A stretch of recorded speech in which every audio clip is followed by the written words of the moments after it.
Yes, sir.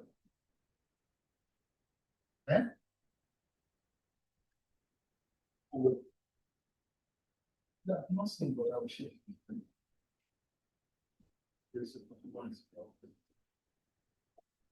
I share it.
Good afternoon, everybody.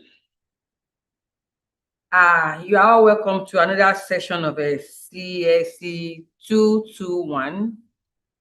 Remember, the test is on Saturday at the ICT halls A and B. You have the instructions already sent to your department and to all your class rep. Remember to follow all the instructions. Don't bring in your phones, your bags, and any personal belongings to the examination hall. Being a CBT exam, you are required to come with a hard copy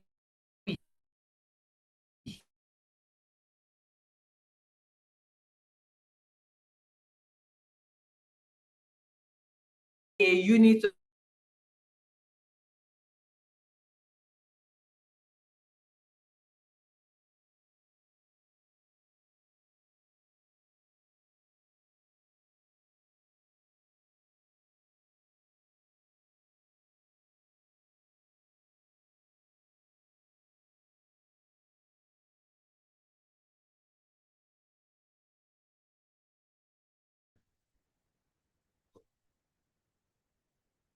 usually people give different excuses, but being a CBT exam, lateness is not going to be condoned.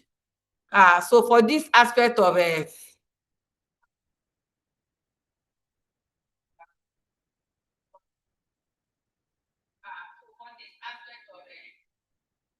CSC 221, we are looking at computer applications. We have two lecturers to do justice to this. We have Mrs. Dare Raphael and Mr. Okwatunji. Mrs. Dare will be taking the first part on Microsoft applications, while Mr. Okwatunji will be looking at the SPSS. So, Mr. Dare.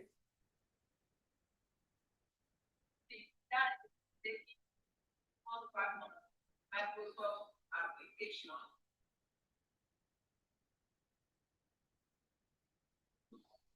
While Mr. Okwatunji will be looking at the SPSS.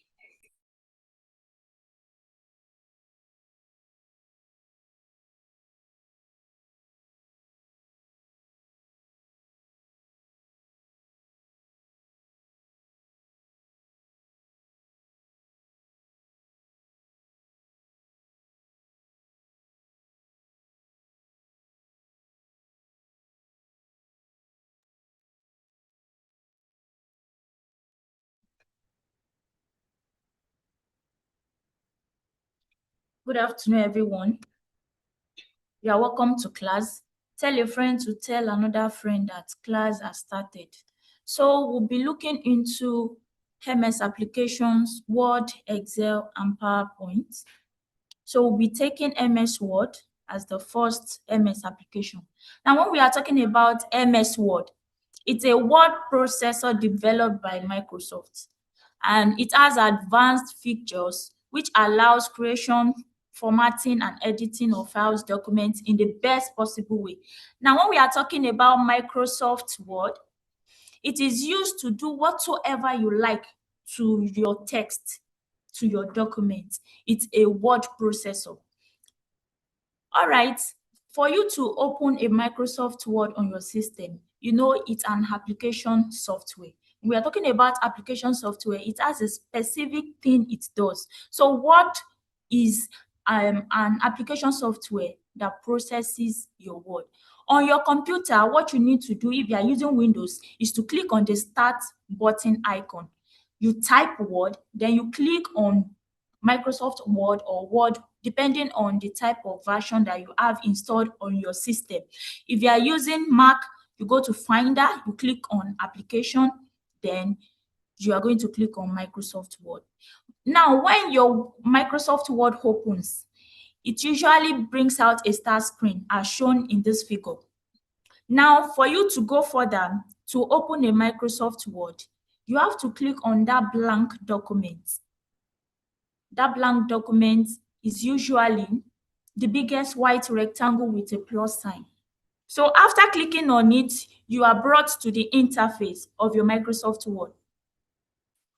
Now, your Microsoft Word has several components.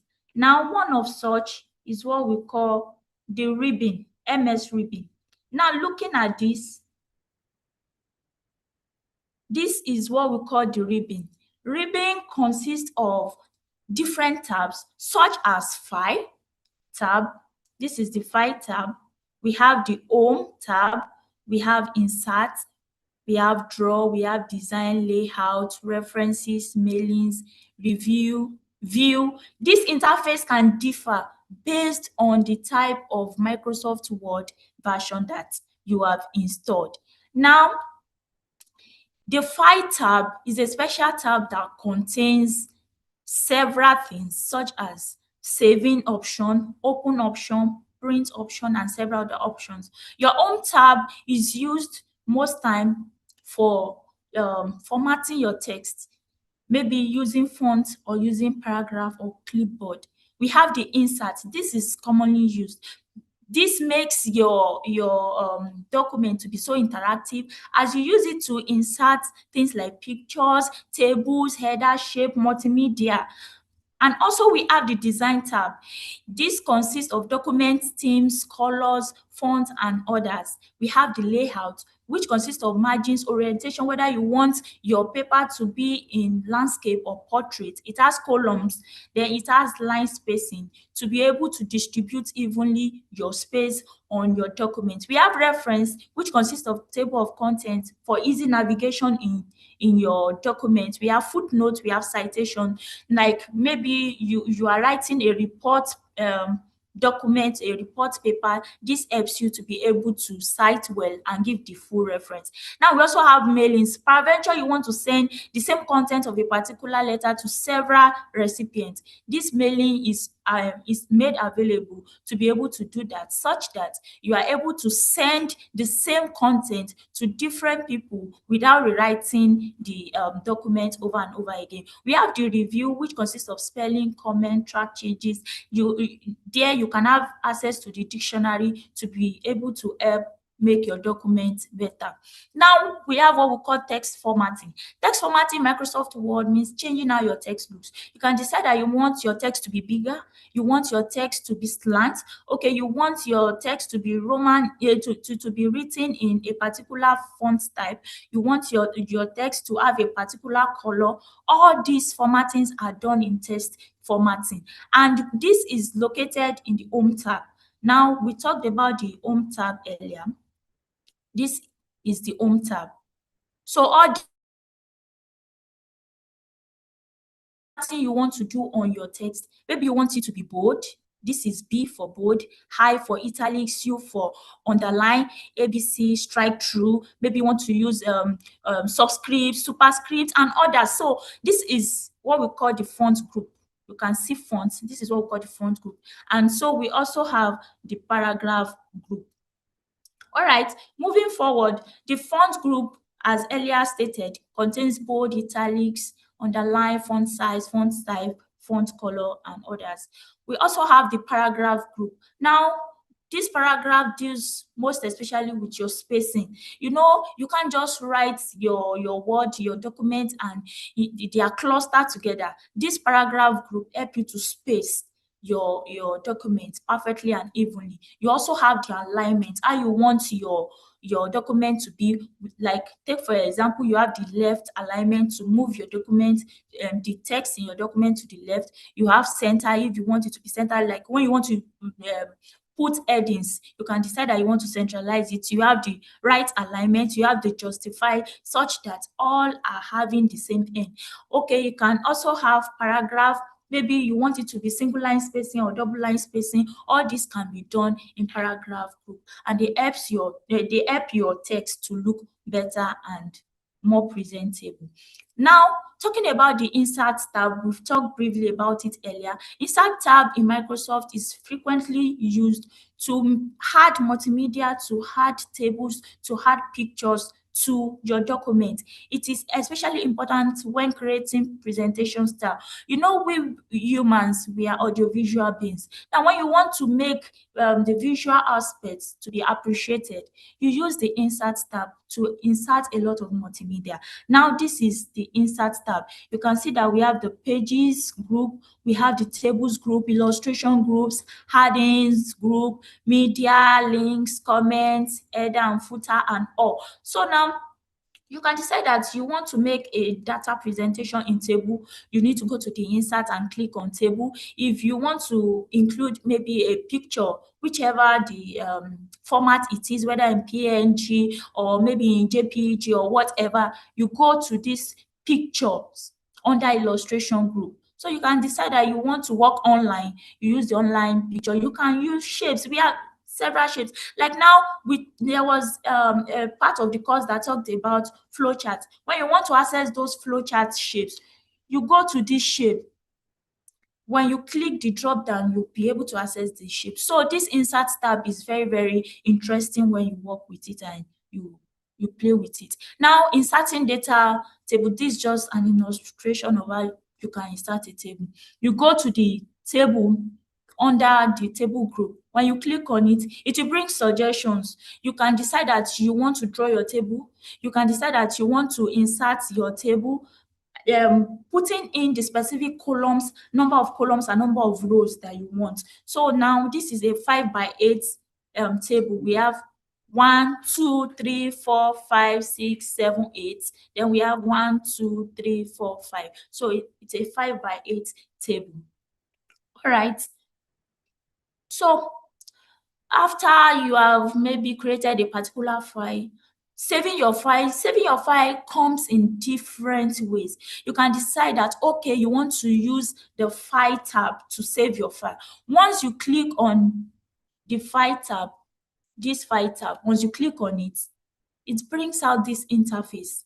Now, for first time saving, you use Save As. If you have saved before, you use Save. So now for first time saving, you need to click on Save As. Once you click on Save As, you can decide that, okay, you want to save it in a recent directory. You want to save it in OneDrive. You want to save it on the PC. You want to add a place, and you can even browse so that it will bring out the list of directories and folders where you can save your file. So that's how you can save your files in MS Word. And also, you can decide that you want to use this short form of using the diskette symbol. Let me see if there is one that covers the diskette. All right. Just a moment. Now look at this. This is the diskette symbol. You can see it in different forms depending on the type of Microsoft Word that you have. So you can click on that diskette symbol. Then when you click on it, it saves. If it's first time saving, it will ask for the directory to save it into. Now, for the other one, once you click on the directory you want to save it to, it will bring out a dialog box. And that dialog box will ask specifically the file name, what you want to save your file with, so that you'll be able to easily identify the location of your file. So after you have written your file name, then make sure that while saving, you look at the format, this Save As type. You can see Word documents. We can have several, even we can have PDF. It depends on your choice. So make sure if it's a Word file you want, this is Word document. Then you click on this button, Save.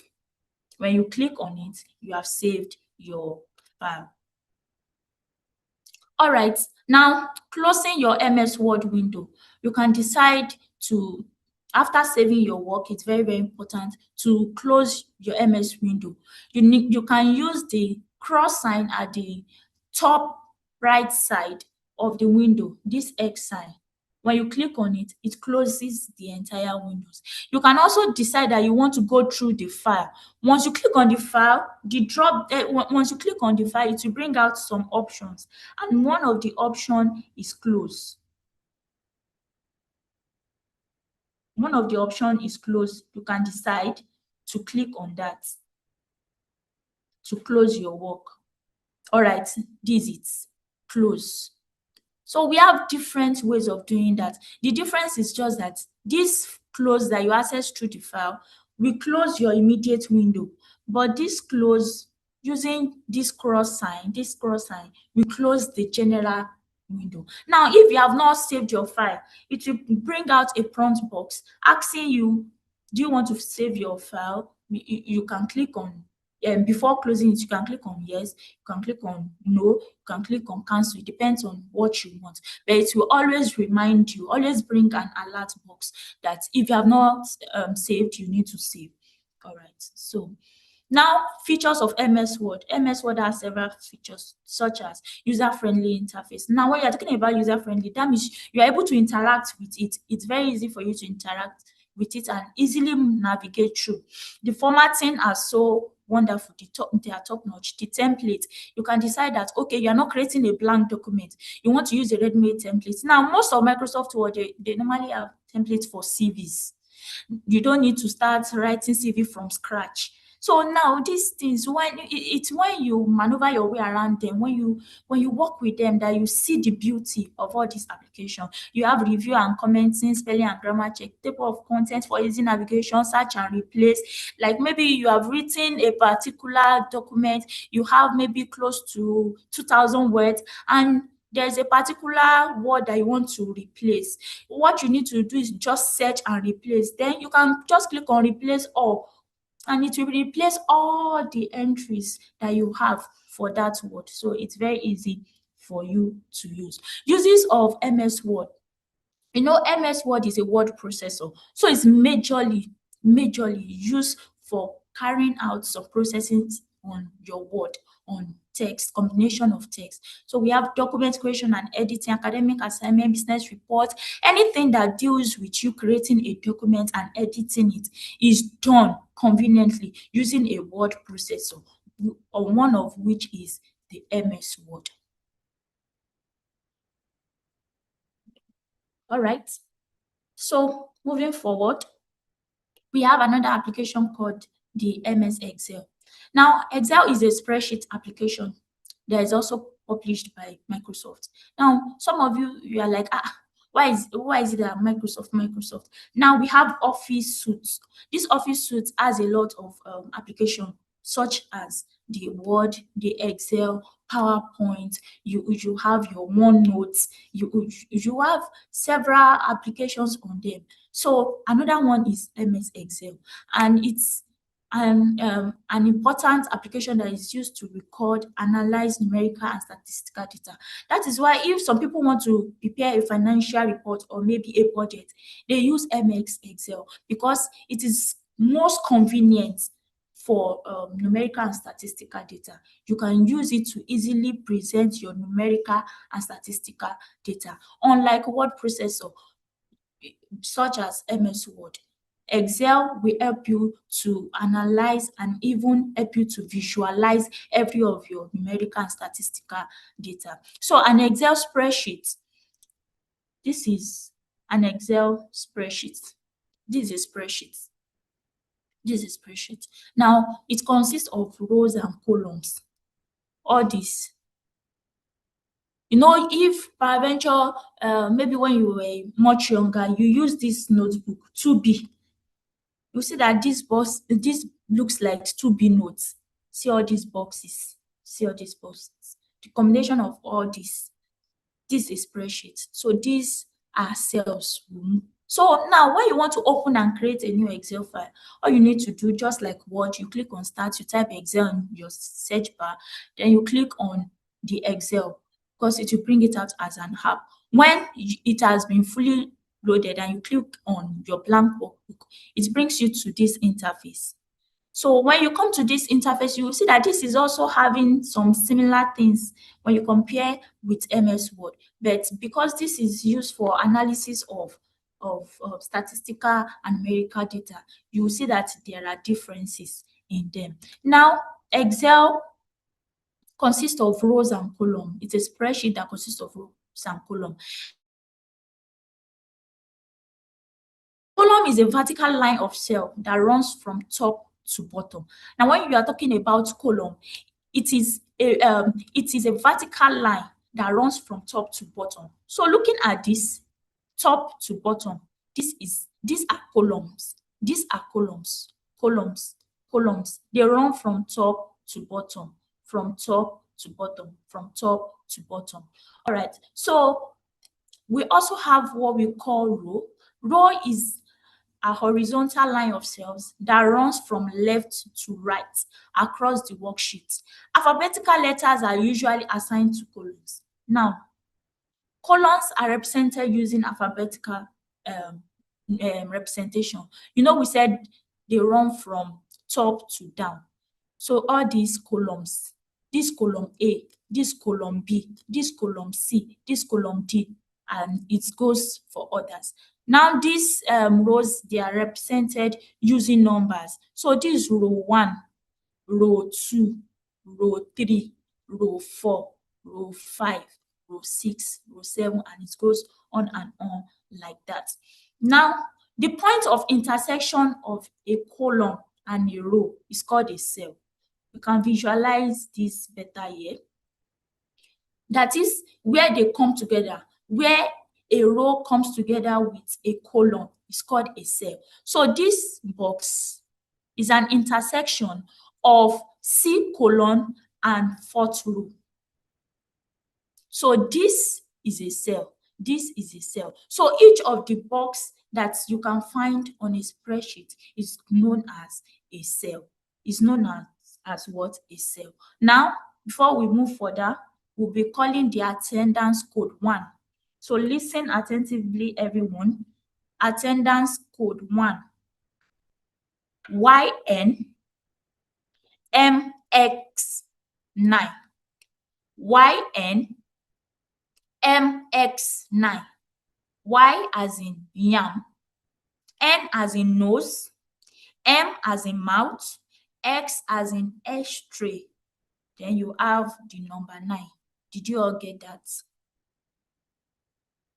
Did you all get that? All right. So the attendance code 1 is YNMX9. All right. So let's move forward. All right. So we have cell as each of the box present in this spreadsheet, which is the intersection of row and column. Now, looking at this place where you have A1, that is what we call the name box. This name box, we always show the current column and the current cell rather. This is the current cell, the active cell. It's a combination of the column name and the row name. This active cell is on column A, row 1. That is why we have A1. So whenever you click on a particular cell, there will be a change in the name box here. Let's assume we are clicking on, Let's assume we are clicking on this cell.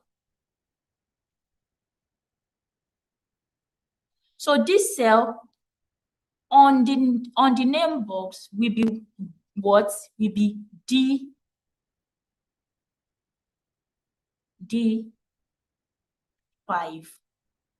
It will be D5 because this is column D, row 5. So likewise for others too.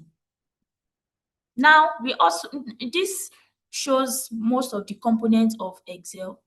This place is what we call the formula box. Whenever you type in a particular formula in any of the cell, you see the formula in the formula box here. We also have the title bar. Maybe you want to save and all like that. So you can just go through this in a practical way, not that you just look at it alone, but you bring out your system, open Excel and start working through each of the tabs and the components. So we have Excel features and terminologies.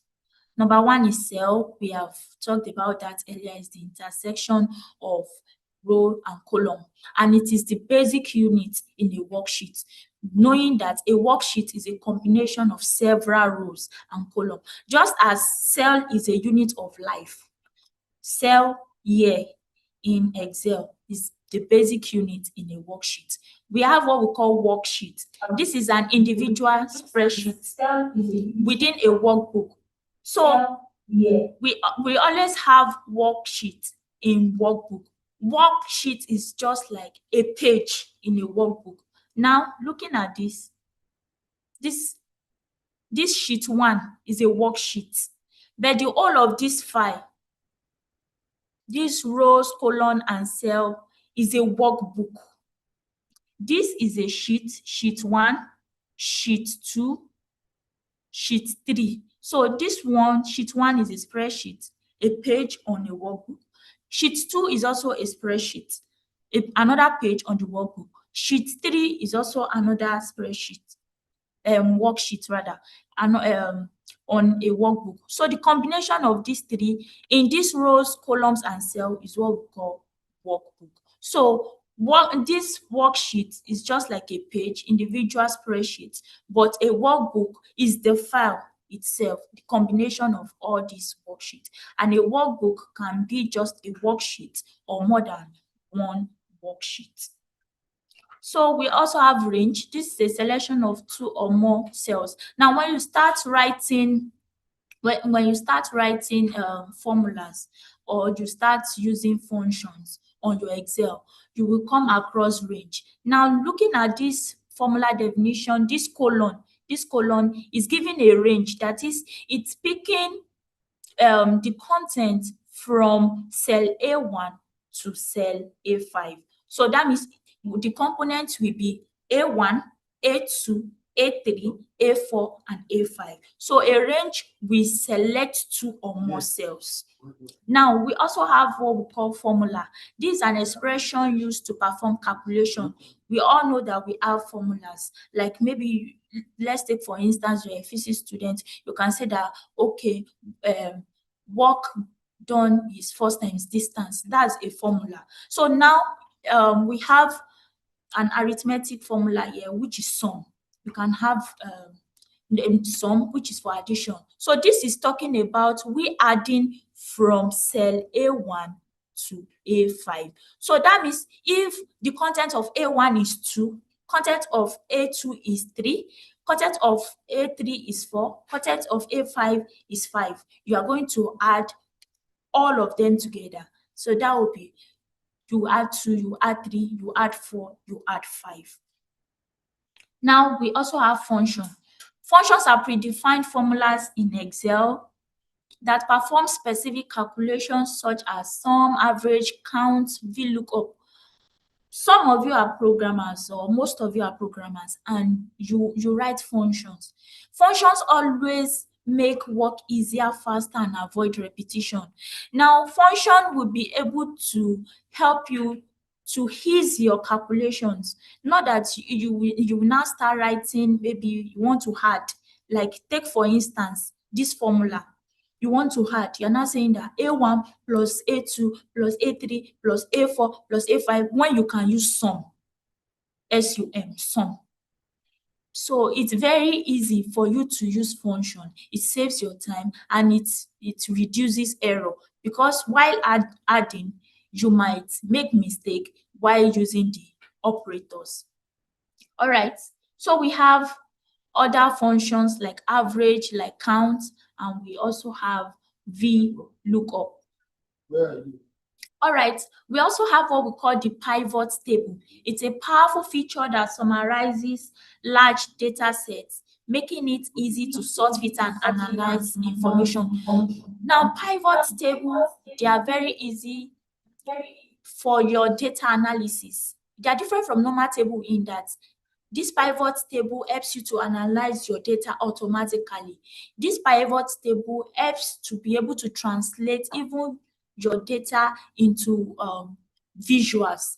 It aids the visualization of your data to be able to understand your data better. We also have charts. It's a graphical representation of data that helps in visualizing trends and comparison. You can have column charts, you can have pie charts, depending on the type of data that you have. We also have the VBA, Visual Basic for Application. It's a programming language designed to automate tasks and extend Excel capacity. Instead of you to do things manually, VBA helps you with that automatically on your Excel. Then we also have data validation. It ensures that only specific types of data are entered in a cell, because you have data formatting type in Excel. Now we've talked briefly about Excel function, and Excel function or formulas, they are always preceded with the sign is equals to. So these Excel functions are further elaborated here. Some has up a range of numbers, just as it has been earlier noted, and this colon side is used to indicate a range of values. Now we also have average. Take for instance, in a class, maybe we have 10 students in a class, and you want to know the average of of maybe their age, you can use this average function to be able to determine their age. Once you have represented your data in rows and columns, maybe Tade is 10 years, Titi is 5 years, and so on and so forth. So this average will be able to give you the average of their age without you saying, okay, add up their ages, then divide by the number of students in the class. So that's why functions make your work faster and easier. We also have count. This function counts the number of numerical values in the range. Maybe you want to know the appearance, the number of appearance of a particular numerical value, and all count can be used for that. We also have if. It performs logical tests and it always return either a true value or a false value. Most time this if can be is used when you want to test maybe a particular value, or maybe a particular thing. Maybe you want to grade, maybe you have some list of scores, you want to pick the ones that fall in a particular category. This if can be used. If A is greater than 2, then A is fat.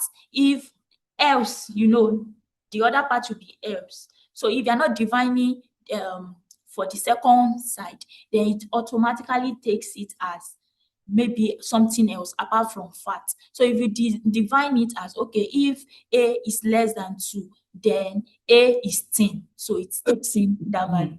We also have what we call the VLOOKUP. It searches for a value in the first column of a table and returns a value in the same row from another column. It helps you to be able to identify easily values from first column of your worksheet. Now we have concatenate. Maybe you want to bring together some values, maybe the content of a particular cell, you want to combine it. I don't want to say add, because when I'm saying add, that means you are performing an arithmetic operation. This one is not performing arithmetic operation. It's bringing the content of cells together. Take for instance this example, concat A1, that is the content of A1.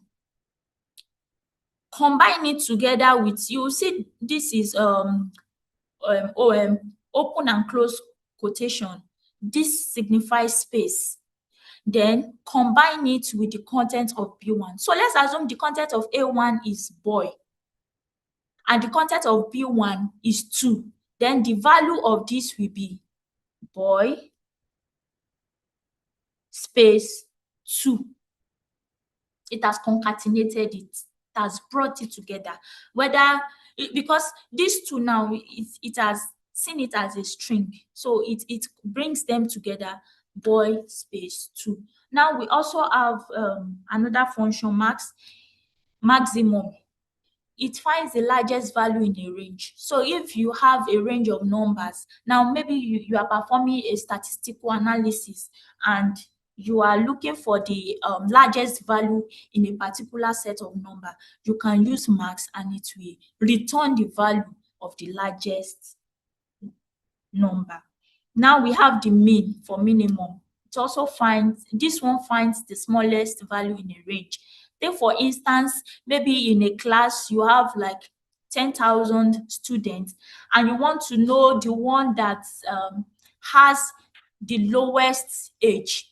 You can use minimum to find that. Once you have collated their ages, the main function will bring about the age. Now you will discover that every one of these functions begins with an is equals to sign. If it does not begin with an is equals to sign, it will flag an error. It will flag an error. All right. So please be mindful of that. All your formulas and your functions must start with an is equals to sign. We also have left, right, mid,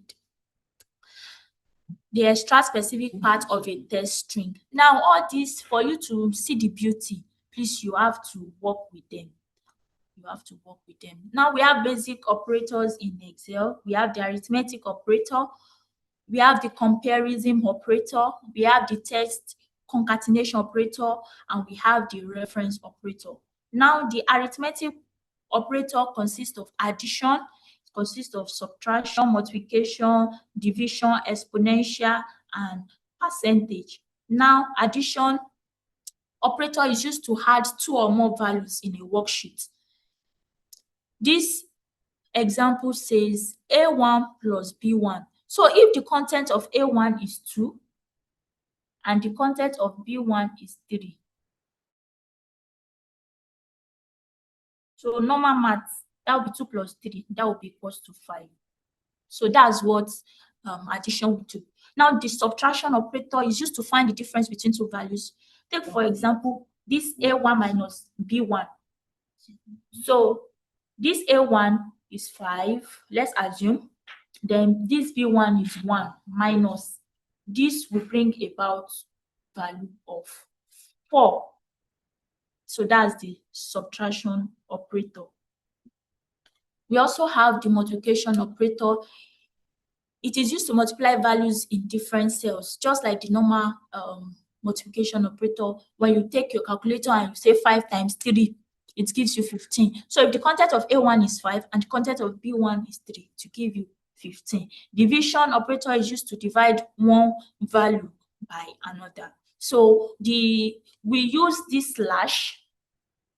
We use slash for division, not dash. It is slash. Dash is wrong, slash is right. So don't think because we have been using normal, then you come to division, you start using dash because you believe that, okay, when we want to divide, we say 4 divided by 2. No. So here, it will be 4 slash 2. Or maybe A10 slash A15. Depends. So it's slash that you're going to use for that. Then we also have the exponential operator. The exponential operator is used to raise a number to a given power. Now take, for instance, maybe you want to perform this 2 raised to power 6. And maybe this, your 2, is a content of a particular cell, maybe let's say Z5. Now, you want to raise the content of Z5 to the power of 6. What you're going to do is you're going to use the exponential operator, which is known as the carat. So this will now be Z5 carat 6.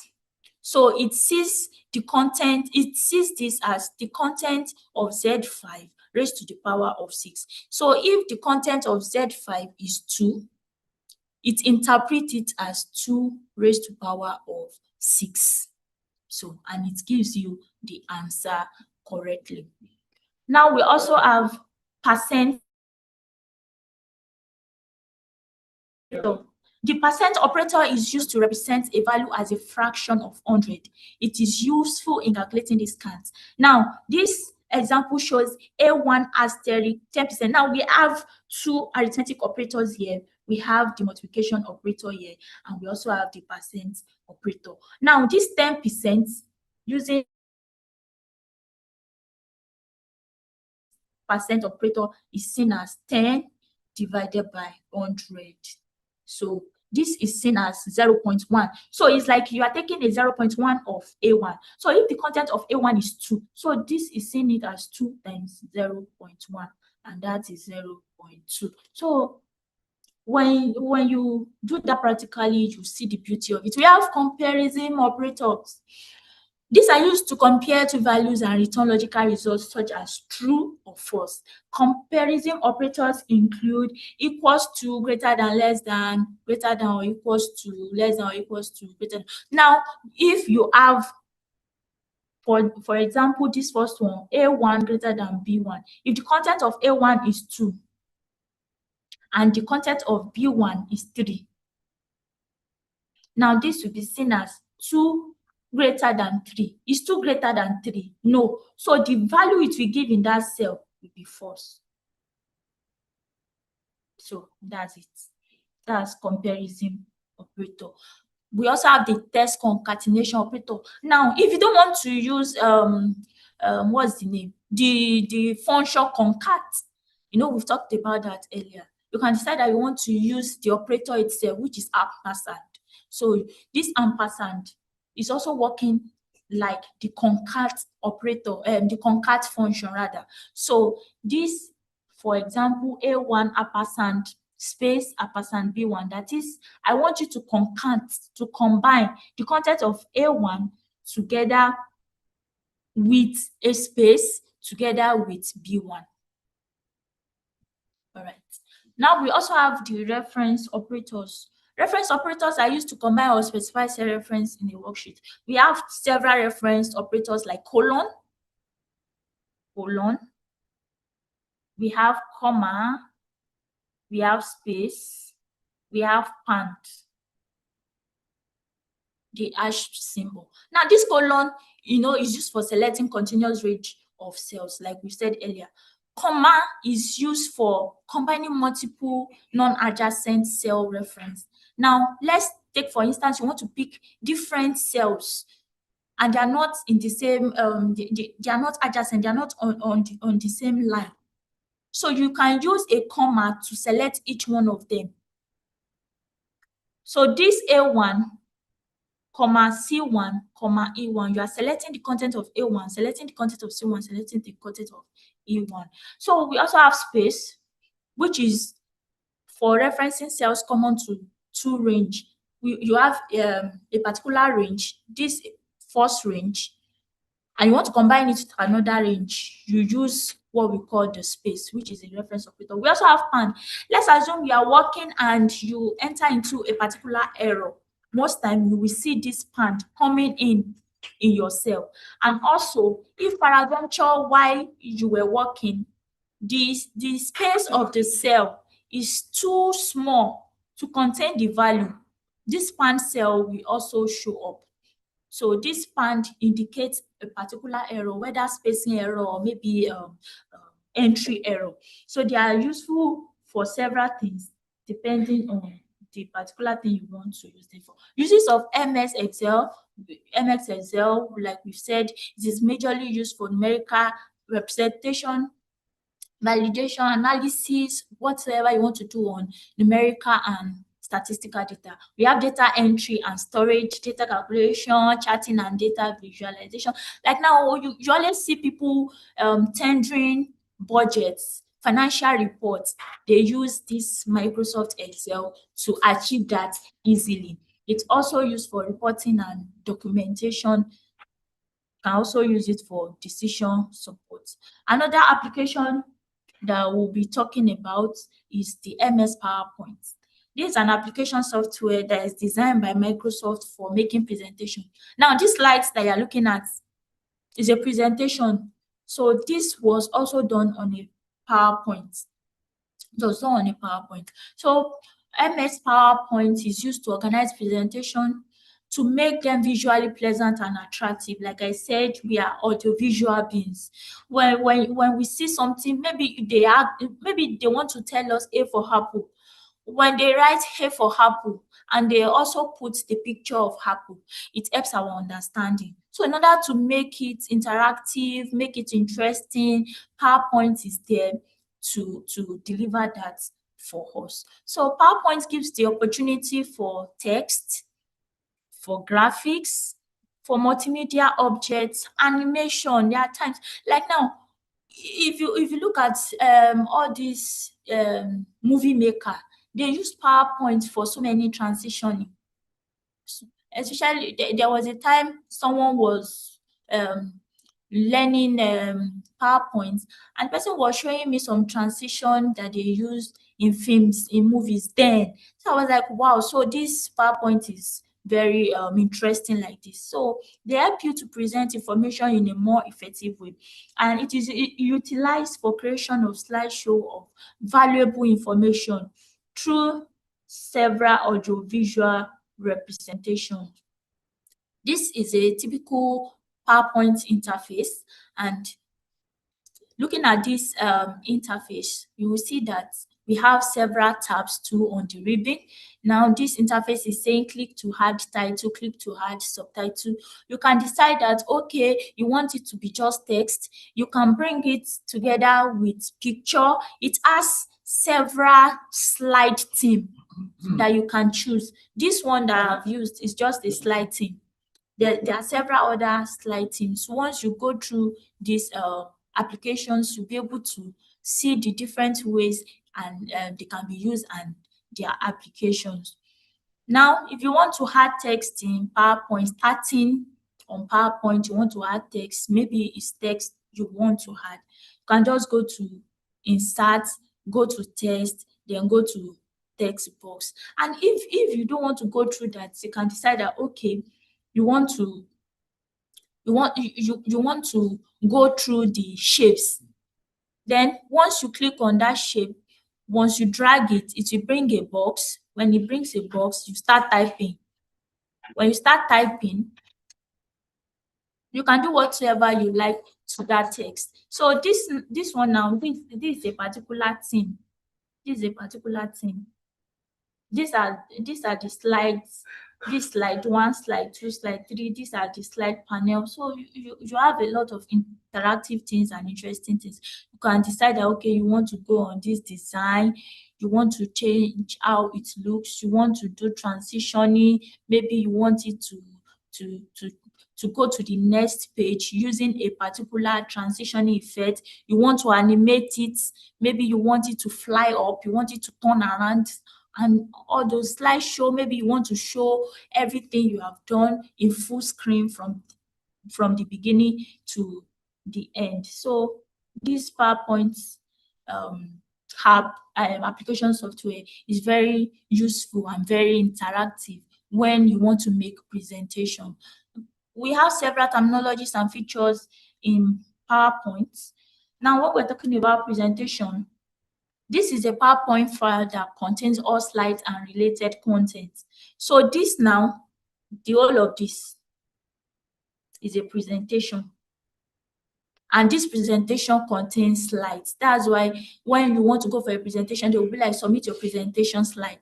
So the whole of this file is a presentation and it consists of several slides. Now we have what we call slide. This is a single page within a presentation where information is displayed. This title slide, this is a slide. This is another slide. All these boxes that you're looking at, this is another slide. This is another slide. So looking at this has 1, 2, 3, 4, 5 slides. And looking at this just have one slide. So when you click on this empty box, you can have the option to be able to add more slides. So as you're adding more slides, you see the boxes appearing, and all like that.